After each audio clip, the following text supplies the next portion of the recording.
Magi's power system is unlike any other power system you've ever seen before. Rather than having simple powers that are based on the individual, these powers are based on a king in their kingdom. It's like one giant network. And when you look at the bigger picture, you'll realize just how unique it is. And with a kingdom-based power system, it is only natural to start things off with its king. But even then, there is a process before you can even become one. Because ultimately, a king would need power. And in order to receive power, you must show your worth through completing a dungeon.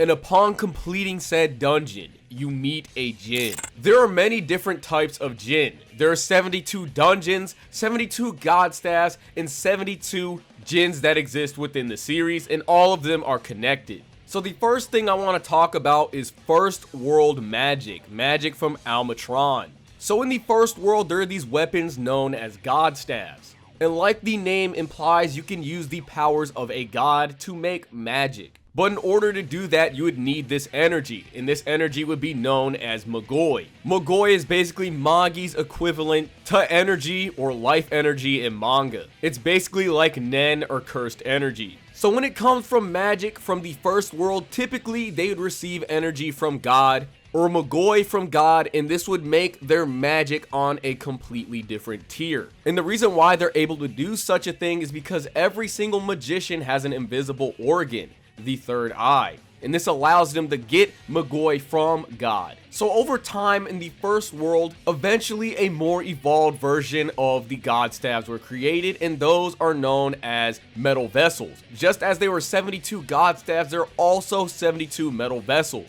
And these same metal vessels were given to leaders of various different races, and this would allow them to use powerful magic. And the users of these metal vessels from the first world then became the guardians of the metal vessels and became djinns for kings to use in the second world, which is the world where Magi takes place in, and were locked away in dungeons for future kings to conquer and be able to attain those same powers. So that should be it in terms of magic from the first world. Now we're going to be moving on to the second world, which is basically the official power system in Magi. So back to what I was saying in the beginning of the video. These kings, after conquering a dungeon, they are now known as king's vessels.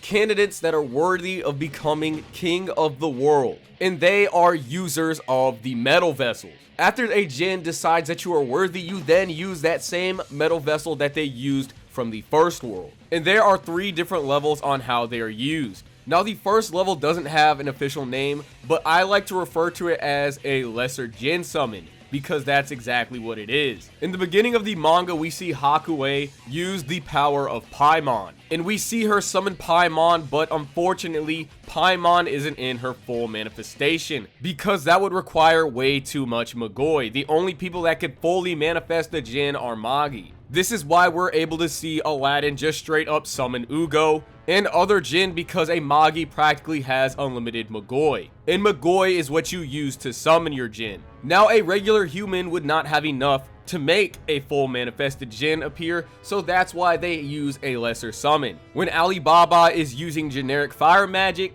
with his metal vessel, that's because he is using a lesser djinn summon. The next level would be the start of this technique known as a djinn equipped. A djinn equipped is when you embrace your djinn's power to make yourself a demon. And the start of doing that would be a weapon equip. Rather than doing a lesser summon, you let your djinn reside inside of your weapon, and this allows you to use the djinn's weapon itself. And the third and final level would be a full body djinn equipped, when you and your djinn become one and you're able to make full use of your djinn's power. And outside of the appearance, another way to recognize which level they're using, there's typically a different chant that the user would say before performing one of the 3 summons. Now every single djinn equipped does some different form of magic, and magic can be categorized into 8 different types: heat, water, light, lightning, wind, sound, strength, and life.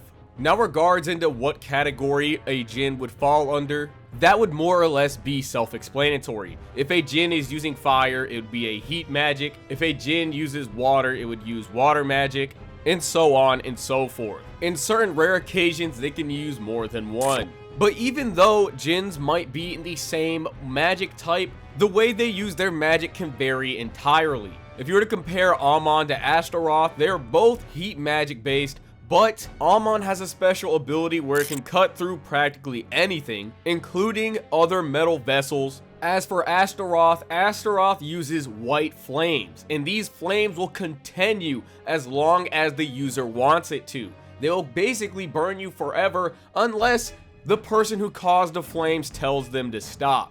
Another example of this would be both Zagan and Belial. They both use life magic, but they use it in complete different ways. Zagan can create life through plants and microorganisms, while Belial can manipulate it by cutting off your senses and sending your soul to another dimension. And then on top of all this, every single djinn has a technique known as extreme magic. These are basically like your ultimate techniques or final attacks, kind of like an astral finish from Blaze Blue. And outside of these regular djinns and metal vessels, we actually have dark versions. We have dark metal vessels and dark djinns. When it comes to the transformation process, the user has to sacrifice themselves in order to transform.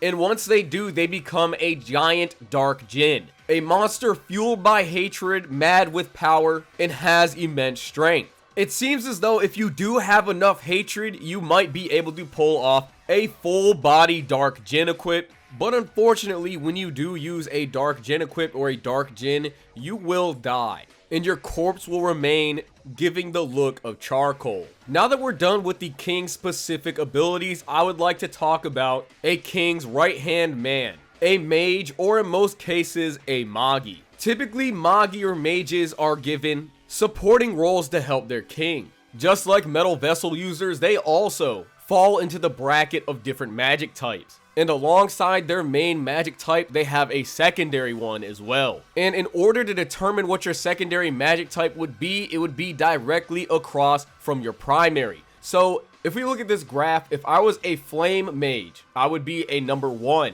My opposite would then be a type 5, which would be directly across from 1. So that means my secondary would be wind. But just because you have a main and a secondary type of magic, that does not mean you aren't capable of using any of the other magic types if you are skilled enough. As long as you are willing to learn, your possibilities as a mage are limitless. But you will excel in the specific class that you're in. The more advanced version of magic would be known as composite magic, when you take more than one type of magic and combine them all simultaneously to make a brand new attack. We see Titus do this in his duel against Aladdin, where he combines heat magic, water magic, and strength magic to make an explosion, creating brand new unnatural magic.